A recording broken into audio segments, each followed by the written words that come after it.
முன்னாள் முதலமைச்சர் ஜெயலலிதாவின் மறைவிற்கு பிறகு இரட்டை தலைமையோடு இயங்கிக் கொண்டிருந்த அதிமுகவில் ஒரு கட்டத்திற்கு மேல் ஒற்றை தலைமை பிரச்சினை வெடித்து அதிமுகவின் ஒருங்கிணைப்பாளராக இருந்த OPS கட்சியிலிருந்து வெளியேற்றப்பட்டார்.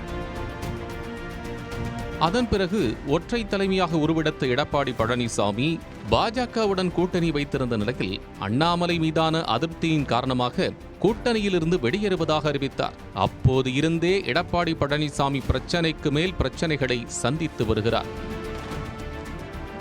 சட்டமன்ற நாடாளுமன்ற தேர்தல்களில் தொடர் தோல்விகளை சந்தித்ததால் எடப்பாடிக்கு ஆதரவாக இருந்து வந்த மாஜிக்கள் அவருக்கு எதிராக போர்க்கொடி தூக்க ஆரம்பித்ததாகவும், பாஜகவுடன் மீண்டும் கூட்டணி வைக்க வேண்டும், OPS மற்றும் சசிகலாவுடன் ஒருங்கிணைந்து அதிமுகவை உருவாக்க வேண்டும் என்றும் எடப்பாடிக்கு நெருக்கடிகளை கொடுத்து வருவதாக MGR மாளிகை வட்டாரங்கள் தெரிவிக்கின்றன.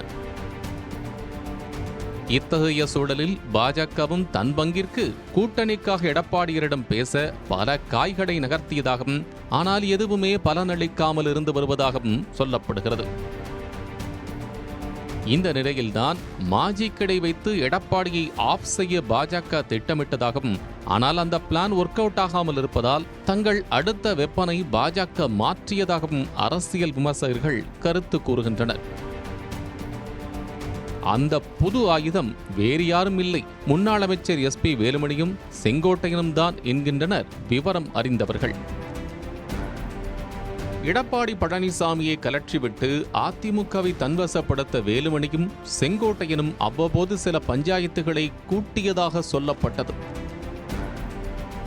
இந்த நிலையில்தான் கோவை ஈச்சனாரியில் உள்ள தனியார் திருமண மண்டபத்தில் முன்னாள் அமைச்சர் SP வேலுமணியின் மகன் விஜய் விகாஷுக்கும் தீக்ஷனாவுக்கும் திருமண வரவேற்பு விழா நடைபெற்றது. இந்த நிகழ்வில் அதிமுக முன்னாள் அமைச்சர்கள், முக்கிய நிர்வாகிகள் மற்றும் பிரமுகர்கள் கலந்து கொண்டனர்.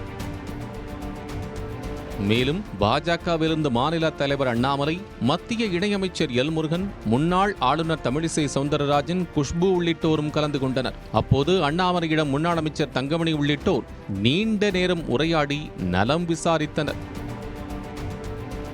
இப்படி அதிமுக மாஜியின் வீட்டு விழாவில் பாஜகவின் மூத்த தலைவர்கள் கலந்து கொண்ட சம்பவம் அரசியல் வட்டாரத்தில் கவனம் பெற்றுள்ளது. ஏற்கனவே SP வேலுமணியின் ஆக்டிவிட்டீஸை எடப்பாடி பழனிசாமி கண்காணிப்பு ரேடாரிலேயே வைத்து வருவதாக கூறப்படுகிறது. இந்த நிலையில் திருமண விழாவுக்கு பாஜகவினர் போய் சிறப்பித்த இந்த செயல் எடப்பாடியை ஏகத்துக்கும் டென்ஷனாக்கி இருப்பதாக சொல்லப்படுகிறது. இதனால் கூட்டணி பலமின்றி தவிக்கும் அதிமுக மீண்டும் பாஜகவுடன் கூட்டணி அமைக்குமா என்ற பேச்சுகள் எழுந்துள்ளன. இந்நிலையில் வரும் சட்டமன்ற தேர்தலுக்கு பாஜகவுடன் அதிமுக கூட்டணி அமைக்க EPS ஒப்புக்கொள்கிறாரா அல்லது EPS-ஐயே ஓரங்கட்டிவிட்டு SP வேலுமணி தலைமையில் அதிமுக பாஜக கூட்டணி அமைகிறதா என்பதை பொறுத்திருந்துதான் பார்க்க வேண்டும்.